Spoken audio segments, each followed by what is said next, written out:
నగర జీవిని వేధిస్తున్న నిద్రలేమి. పూర్తి వివరాలకు చదవండి రేపటి సాక్షి హైదరాబాద్ ఎడిషన్.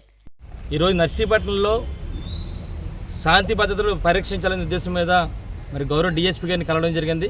ఎందుకంటే ఇక్కడ జరుగుతున్న మరి చూస్తున్న గత కొన్ని రోజుల నుంచి కూడా ఏ విధంగా జరుగుతున్నాయో అవన్నీ కూడా మరి కాపాడాలనే ఉద్దేశం మీద మరి గౌరవ డిఎస్పీ గారిని కలవడం జరిగింది.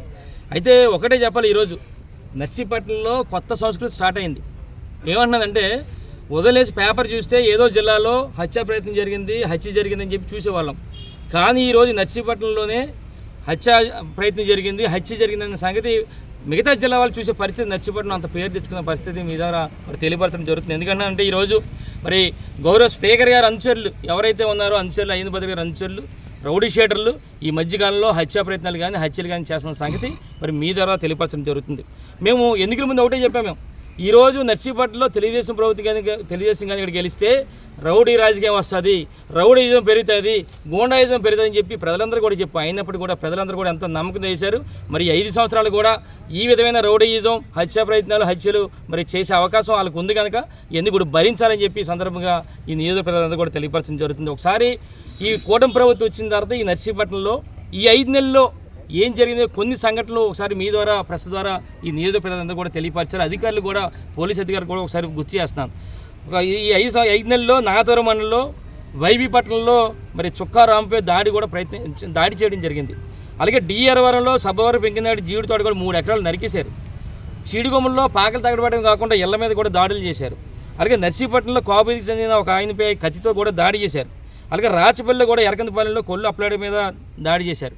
మొన్న చూస్తే ఇసుక దోపిడీ దొరుకుతున్న సంగతి తెలుసుకుని మా పార్టీ నాయకులు వెళ్తే అసలైన వదిలేసి మా పార్టీ నాయకుల మీద కేసులు పెట్టారు. మళ్ళొకసారి చూడాలంటే ఈరోజు 4 మండలాల్లో మన నర్సీపట్నంలో టౌన్తో సహా చూస్తే ఒకసారి ఇదే టౌన్లో నర్సీపట్నం టౌన్లో క్రైమ్స్ ఎన్ని ఉన్నాయంటే ఒక్కసారి మీకు చెప్పాలి. సిఆర్ నెంబర్ 167 నుంచి 2024 నుంచి 2037 వరకు సుమారుగా 66 కేసులు క్రైమ్లు ఈరోజు నమోదైనాయి టౌన్లో. అలాగే రూరల్లో సుమారుగా క్రైమ్ నెంబర్ 101 నుంచి 126 వరకు కూడా సుమారుగా 26 క్రైమ్ రిపోర్ట్ అయినాయి. అలాగే మాగారుపాలెంలో 57, గొలిగొండలో 35, నాగతవరంలో 48, కేడిపేటలో 25. అంటే సుమారుగా ఈ 5 నెలల కాలంలో కూటమి ప్రభుత్వం వచ్చిన 257 క్రైమ్స్ మరి ఇక్కడ రకరకాల గొడవలతో నర్సీపట్నంలో మరి రికార్డు స్థాయిలో 5 నెలల్లోనే మరి నమోదైన సంగతి మీ ద్వారా తెలియపరచడం జరుగుతుంది.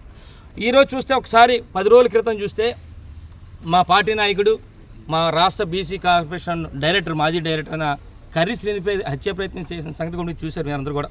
ఏంటంటే సేఫ్ చూస్తే ఈయన గతంలో కూడా చెప్పాం, మరి స్పీకర్ అయ్యన్న పాత్రుడు గారి రైట్ హ్యాండ్ అని చెప్పుకుంటున్న ఈ అప్పలనాయుడు ఈయన మరి హత్యా ప్రయత్నం ఆ రోజు చేసిన సంగతి అందరూ చూసాం. ఈయన తప్పించుకుంటే వెనకాల ఉన్న దాడి రాజు అనే దాని ఆయన్ని మరి కత్తితో మరి దాడి చేయడమే కాకుండా మరి వాళ్ళందరూ కూడా ఎట్టి బస్సులో కేసు లేకుండా ఎవరైతే ఇప్పుడు నిన్న హత్య చేశారో వాళ్ళు ప్రోద్బలంతో వాళ్ళ తాలూకు ఒత్తిడి మేరకు మరి కేసును కూడా పక్కదారి పెట్టించారు. మరి కర్రీ శ్రీని కింద ఉన్న రాజు ఎవరైతే ఉన్నారో రాజు గారికి భార్య కంప్లైంట్ ఇచ్చినప్పటికీ కూడా బెదిరిస్తారని చెప్పి ఎక్కడ పట్టించుకోలేని పరిస్థితి. మరి ఇక్కడ పట్టించుకోకపోతే ఎస్పీ గారి దగ్గరికి వెళ్ళి ఎస్పీ గారు కూడా మరి డిఎస్పీ కూడా మరి సీఏ గారు కూడా చెప్పడం జరిగింది. మరి దాని మీద ఏమి యాక్షన్ తీసుకుంటారో మరి వేచి చూడాల్సిన అవసరం ఉంది. ఎంత దారుణం అంటే మొన్న రాత్రి మరి ఎవరైతే బండారు సంతోష్ బండారు మరి కొండబాబు అనే వాళ్ళు ఇద్దరు ఉన్నారో వాళ్ళిద్దరు కూడా బండారు సంతోష్ బండారు కొండబాబు కూడా మరి ఎంత దారుణం అంటే ఎవరైతే సర్వసిద్ధి నాగేశ్వరరావు మరి హత్య చేయబడ్డాడో దారుణంగా వీళ్ళిద్దరు కూడా హత్య చేశారు. ఎంత దారుణం అంటే మొన్న ఈయన చూస్తే మా పార్టీ నాయకుడు కరిసీపై దాడి చేశాడు ఈయన రౌడీ షీటర్ పప్పలప్పనాయుడు. ఈయన చూస్తే హత్య చేశారు వీళ్ళిద్దరు కూడా. అంటే ఈ విధంగా ఎంత దారుణం అంటే ఈ కొండబాబు అని ఆయన పార్టీ కార్యక్రమాల్లో పార్టీ తరఫున ఆయన